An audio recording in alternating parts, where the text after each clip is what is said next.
አሰላሙ አለይኩም ወራህመቱላሂ ወበረካቱ ውድ ተመልካቾች እንዴት ቆያችሁን? የመጋቢት 9 2017 ዓመተ ልደት ሚንበር ኸበር ጀመረ። የዕለቱን ሚንበር ኸበር እየመራው ፋይዛ ሙሐመድ ከናንተ ከተመልካቾች ጋር ቆያለሁ። እስከ ፍጻሜው አብራችሁን እንድትዘልቁ በአክብሮት እየጋበዝኩ ለዕለቱ ከያዝናቸው ጉዳዮች መካከል አበይቱን አስቀድማለሁ። በአፋር ክልል ሰመራ ከተማ የሶማሌ ክልል ርዕሰ መስተዳድርን ያሳተፈ የኢፍጣር መርሃ ግብር ተከናወነ። ወጋገን ባንክ ለሁለተኛ ጊዜ ያዘጋጀው የረመዳን ኢፍጣር ተካሄደ። የእስራኤል ባለስልጣናት የተኩስ አቁም ስምምነቱን በመጣስ በጋዛ አዲስ መጠነ ሰፊ ጥቃት መጀመራቸውን ሐማስ አወገዘ። የሚሉት የሚንበር ኸበር አበይቱ ጉዳዮች ናቸው። አብራችሁን እንድትቆዩ በድጋሚ እየጋበዝን ወደ ቀዳሚው ኸበር አልፋለሁ። ረመዳንን በተመለከተው ኸበር እንጀምራለን። በአፋር ክልል ሰመራ ከተማ የሶማሌ ክልል ርዕሰ መስተዳድርን ያሳተፈ የኢፍጣር መርሃ ግብር ተከናወነ። በአፋር ክልል ሰመራ ከተማ የሶማሌ ክልል ርዕሰ መስተዳድር አቶ ሙስጠፋ ዑመርን ያሳተፈ የኢፍጣር መርሃ ግብር የተከናወነው መጋቢት 8 2017 ዓመተ ልደት ነው። በዚህ መርሃ ግብር ላይ ከርዕሰ መስተዳድሩ በተጨማሪ የሰላም ሚኒስትሩ አቶ መሐመድ ኢድሪስ እንዲሁም የኢትዮጵያ እስልምና ጉዳዮች ጠቅላይ ምክር ቤት ፕሬዝዳንት ሼክ ሀጂ ኢብራሂም ተገኝተዋል። የኢፍጣር መርሃ ግብሩን በተመለከተ መረጃ ያወጣው ጠቅላይ ምክር ቤቱ በሰመራ የተደረገው ኢፍጣር ባለፈው ሳምንት በሶማሌ ክልል ጅጅጋ ከተማ የሁለት ወንድማማች ህዝቦች ያካሄዱት መድረክ ተከታይ መሆኑን ገልጿል። በዚህ ወንድማማችነትና የአንድነት የኢፍጣር መርሃ ግብር ላይ ለመታደም ወደ ስፍራው ያቀኑትን እንግዶች የአፋር ክልል ርዕሰ መስተዳድር አቶ አወል አርባ ደማቅ አቀባበል አድርገውላቸዋል ተብሏል። ስለ ኢፍጣር መርሃ ግብሩ መረጃ የሰፈሩት የኢትዮጵያ እስልምና ጉዳዮች ጠቅላይ ምክር ቤት ፕሬዝዳንት ጽህፈት ቤት ኃላፊ ኡስታዝ አቡበከር አህመድ ወንድማማቾች ህዝቦች በእዝነቱ ወር የድንቁርና ኃይል ድባቅ በተመታበት ዕለት በድር ማግስት በወርሃ ረመዳን 18ኛው ሌሊት በአብሮነት መንፈስ እጅ ለእጅ ተያይዘዋል ብለዋል። ይህ ታሪካዊ ሁነት ከዚያ ብርሃንን ለሚወዱ ሁሉ የድል ብስራት ከተበሰረበት ታሪካዊ ወቅት ጋር መገጣጠሙ በራሱ ትልቅ ጥበብ እንዳለበት አመላካች ነው ሲሉም ገልጸዋል። ምሽቱንም የአፋርና የሶማሌ ወንድማማች ህዝቦች በመካከላቸው የነበሩ አለመግባባቶችንና ደም ያፋሰሱ ግጭቶችን በማቆም በወንድማማችነት መርህ በሰላማዊ መንገድ ችግሮችን ለመፍታት ከስምምነት ደርሰው እጅ ለእጅ በመያያዝ ቃል የተጋቡበት ደማቅ ሆኖ ማለፉን ኃላፊው አስፍረዋል። አክለውም ቀጣዮቹ ጊዜዎች እነዚህ ሁለት ህዝቦች ከሌሎች ኢትዮጵያውያን ወገኖቻቸው ጋር በአብሮነት ሀገራቸውን ለማሻገር የሚሰሩበት ብርሃናማ ጊዜ እንደሚሆንላቸው ጽኑ እምነቴ ነው ብለዋል። ወጋገን ባንክ ለሁለተኛ ጊዜ ያዘጋጀው የረመዳን ኢፍጣር ተካሄደ። ወጋገን ባንክ ሙሉ ለሙሉ ከወለድ ነፃ የባንክ አገልግሎት የሚሰጠው አማና ያዘጋጀው የኢፍጣር መርሃ ግብር የተከናወነው በአዲስ አበባ ራማዳ ሆቴል ነው። መጋቢት 5 2017 ዓመተ ልደት በአዲስ አበባ ራማዳ ሆቴል በተከናወነው መርሃ ግብር ላይ መሻይኮች፣ ደንበኞች፣ የንግዱ ማህበረሰብ አባላት እንዲሁም ጥሪ የተደረገላቸው እንግዶች ተሳታፊ ሆነዋል። በኢፍጣር መርሃ ግብሩ ላይ የተገኙት የባንኩ የዳይሬክተሮች ቦርድ ሰብሳቢ አቶ አብዲሹ ሁሴን ለተገኙ እንግዶች ባንኩ እየሰጠ ስለሚገኘው ከወለድ ነፃ የባንክ አገልግሎት ማብራሪያ ሰጥተዋል።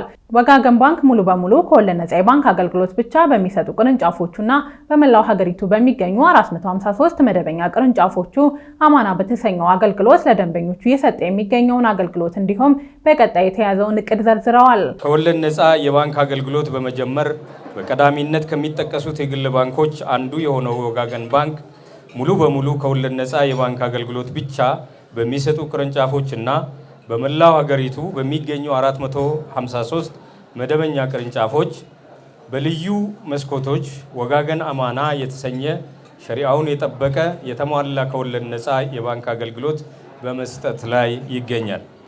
ወጋገን ባንክ በሀገሪቱ የፋይናንስ አካታችነትን ለማረጋገጥ የበኩሉን ድርሻ እየተወጣ ሲሆን በቅርቡም እያደገ የመጣውን ከወለድ ነፃ የባንክ አገልግሎት የሚሻ ህብረተሰባችንን ክፍል ፍላጎት መሰረት በማድረግ ተጨማሪ ከወለድ ነፃ ባንክ አገልግሎት የሚሰጡ ቅርንጫፎችን በመላው አገሪቱ የሚከፍት ይሆናል።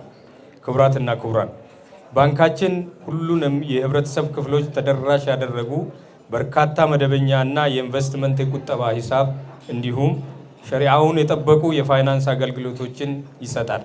ከወለድ ነፃ የባንክ አገልግሎታችን ራሱን ችሎ የተደራጀ ሲሆን አገልግሎቱ ሸሪዓውን ተከትሎ እንዲሰጥ ለማስቻል በዘርፉ ከፍተኛ እውቀትና ልምድ ያላቸው 3 ኡስታዞችን በአባልነት የያዘ የሸሪዓ አማካሪ ኮሚቴ ተዋቅሮ አገልግሎት አሰጣጡን በቅርበት በመከታተልና በማማከር ወጋገን አማና ከወለድ ነፃ የባንክ አገልግሎት ለህብረተሰባችን ተደራሽ እንዲሆን እያደረገ ይገኛል።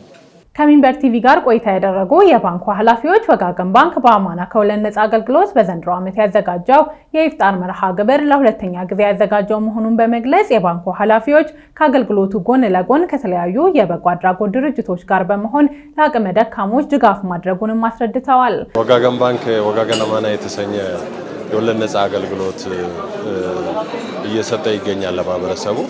ይህም በመስጠታችን ማህበረሰባችን ከዚህ በፊት በፋይናንሻል እጥረት ስራውን ሲሰራ ስራውን ለማስፋፋት በጣም ሲቸገር ነበረ። አሁን ብዙ ባንኮች እንደ አማራጭ የሙስሊሙ ማህበረሰብ በእምነቱ ምክንያት ከባንክ ተገፍቶ የነበረ ወደ ባንክ መጥቶ እንዲሰራ እኛም ወጋገን አማና የወለድ ነፃ አገልግሎት አዘጋጅተን በጣም ብዙ ሰዎች በዚህ ተጠቃሚ ሆነዋልና ይሄ በመኖሩ ብዙ ሙስሊም ማህበረሰብ እየተጠቀመ ነው። አሁንም መጥቶ እንዲጠቀም ጋብዛለሁ። ከዚህ በመቀጠል እንግዲህ ይሄ ሁለተኛ አፍጥራችን ነው። አምና በተመሳሳይ ሁኔታ አፍጥር ፕሮግራሞች አዘጋጅተናል። ይሄ ብቻ አይደለም፣ የተለያዩ በጎ አድራጎት ድርጅቶች ጋር በመሆን ለምስኪኑ ማህበረሰብ እንደዚሁ ወደፊት የምናዘጋጅ ፕሮግራም አለ። በአሁኑ ሰዓት በመላ ሀገሪቱ በሚገኙ 453 መደበኛ ቅርንጫፎቹ አማና የተሰኘውን አገልግሎት ለደንበኞቹ እየሰጠ የሚገኘው ባንኩ በቀጣይም የቅርንጫፎቹን ብዛት ለመጨመር በእቅድ መያዙን አስታውቋል። የሳውዲ አረቢያ መንግስት ለማህበራዊ ችግር ተጋላጭ ለሆኑ ኢትዮጵያውያን የሚውል 50 ቶን ቴምር አበረከተ። የሳውዲ አረቢያ መንግስት ለማህበራዊ ችግር ተጋላጭ ለሆኑ ኢትዮጵያውያን የሚውል 50 ቶን ቴምር ያበረከተው ዛሬ ማክሰኞ መጋቢት 9 2017 ዓመተ ልደት ነው። የቴምር ርክክቡ የተካሄደው የሴቶችና ማህበራዊ ጉዳይ ሚኒስቴርና የውጭ ጉዳይ ሚኒስቴር ከፍተኛ የስራ ኃላፊዎች በተገኙበት መሆኑ ታውቋል። የሴቶችና ማህበራዊ ጉዳይ ሚኒስቴር ከተለያዩ አጋር ድርጅቶች ጋር በመተባበር ሀብት በማሰባሰብ ማህበራዊ ድጋፍ ለሚሹ ወገኖች ተደራሽ የማድረግ ስራ እየሰራ መሆኑን በሚኒስቴሩ የማህበራዊ ዘርፍ ሚኒስቴር ዴኤታ ሁሪያ አሊ ገልጸዋል። በመርሃ ግብሩ ላይ የተገኙት የውጭ ጉዳይ ሚኒስትር ዴኤታ አምባሳደር ምስጋኑ አርጋ በበኩላቸው የሳውዲ መንግስት ላደረገው ድጋፍ ምስጋና በማቅረብ ድጋፉ የሁለቱን ሀገራት ግንኙነት የሚያጠናክር መሆኑን መግለጻቸውን የሴቶችና ማህበራዊ ጉዳይ ሚኒስቴር መረጃ ያመለክታል። ውድ ተመልካቾች እየተከታተላችሁ የምትገኙት ሚንበር ኸበርን ነው። ለሚንበር ኸበር ጥቆማ ወይም ማስተያየት ካላችሁ በአጭር የስልክ ቁጥር 9282 ላይ ብትልኩልን አጣርተን መልሰን ለእናንተው እናቀርባለን። የሚቀናችሁ ማህበራዊ ሚዲያ ከሆነ በሁሉም አማራጮች @ሚንበር ቲቪ ብላችሁ ብትፈልጉን ታገኙናላችሁ። ድረገጻችንን www.minbertv.com ብትጎበኙ ደግሞ አዳዲስ መረጃ ታገኛላችሁ። በዚህ አጋጣሚ በአዲሱ የፌስቡክ ገጽ www.facebook.com/minbertv1 እንደምታገኙንም ለመግለጽ እንወዳለን። አሁን ደግሞ የዕለቱን አብይ ጉዳይ እናስታውሳችሁና እንመለስ። በአፋር ክልል ሰመራ ከተማ የሶማሌ ክልል ርዕሰ መስተዳድርን ያሳተፈ የኢፍጣር መርሃ ግብር ተከናወነ። በዚህ መርሃ ግብር ላይ የሰላም ሚኒስትር ሙሐመድ ኢድሪስ እና የኢትዮጵያ እስልምና ጉዳዮች ጠቅላይ ምክር ቤት ፕሬዝዳንት ሼክ ሀጂ ኢብራሂም ቱፋ ተሳታፊ ሆነዋል። ከቆይታ በኋላ የእስራኤል ባለስልጣናት የተኩስ አቁም ስምምነቱን በመጣስ በጋዛ አዲስ መጠነ ሰፊ ጥቃት መጀመራቸውን ሐማስ አውግዟል። በዝርዝር እንመለስበታለን፣ ይጠብቁን። ወደ ተከታዩ አጭር ኸበር እንለፍ። አሜሪካዊው ነርስ ዊልሄልም ማሳይ የፍልስጤምን መሬት የረገጠው የበጎ ፍቃድ ነፃ አገልግሎት ለመስጠት ነበር። ወደ ጋዛ ከተማ ከተጓዙ 5 የጤና ባለሙያዎች መካከል የሆነው ማሳይ በቆይታው በደቡባዊ ጋዛ በሚገኘው ናስር ሆስፒታል እና በሰሜናዊ ክፍል ኢንዶኔዥያ ሆስፒታል ውስጥ ነፃ ድጋፍ ሰጥቷል።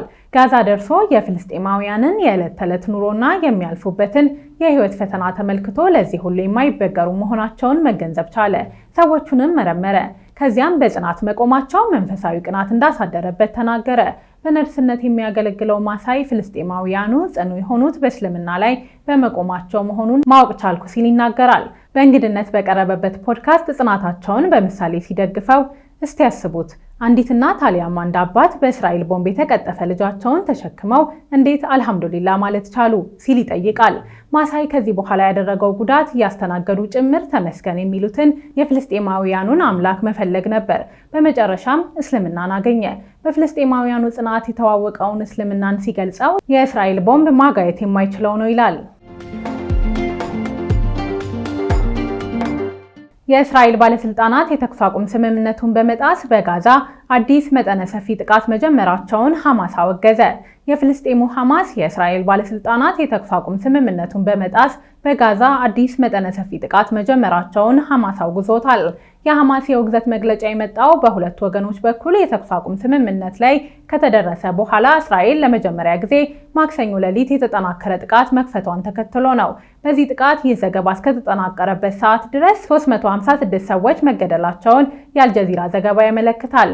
እንደ ዘገባው ከሆነ የእስራኤል ባለስልጣናት ይህን መጠነ ሰፊ ጥቃት ሰንዝረው በንጹሃን ላይ ግድያ ከመፈጸማቸው አስቀድሞ ከአሜሪካ ባለስልጣናት ጋር ተነጋግረዋል። እስራኤል አዲስ ዙር ጥቃት የከፈተችው የአሜሪካ ባለስልጣናት በእስረኞች ልውውጥ በተኩስ አቁም ስምምነቱ የጊዜ ሂደት ላይ ከሐማስ ተወካዮች ጋር በተደረገው ውይይት መስማማት ባለመቻላቸው እንደሆነም ተጠቅሷል።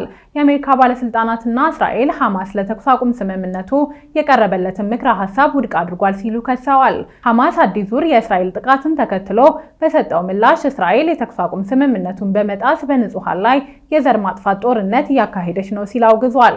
የእስራኤሉ ጠቅላይ ሚኒስትር ቤንያሚን ኔታንያሁና የሚመሩት መንግስት የተኩስ አቁም ስምምነቱን በማፍረስ የዘር ማጥፋት ወንጀሉን ቀጥለዋል ያለው ቡድኑ ይህም በጋዛ የሚገኙ እስራኤላውያን ምርኮኞችን እጣ ፋንታ እንዳይታወቅ አድርጎታል ሲል አሳውቋል። የእስራኤልን መጠነ ሰፊ አዲስ ጥቃት ለማስቆም የኢስላማዊ ትብብር ሀገራትና የአረብ ሊግ የፍልስጤማውያን የነጻነት ትግልን በመደገፍ እንዲሁም በጋዛ እስራኤል እየፈጸመች ያለችውን ግፍ በመከላከል ታሪካዊ ኃላፊነቱን ሊወጣ እንደሚገባ አሳስቧል።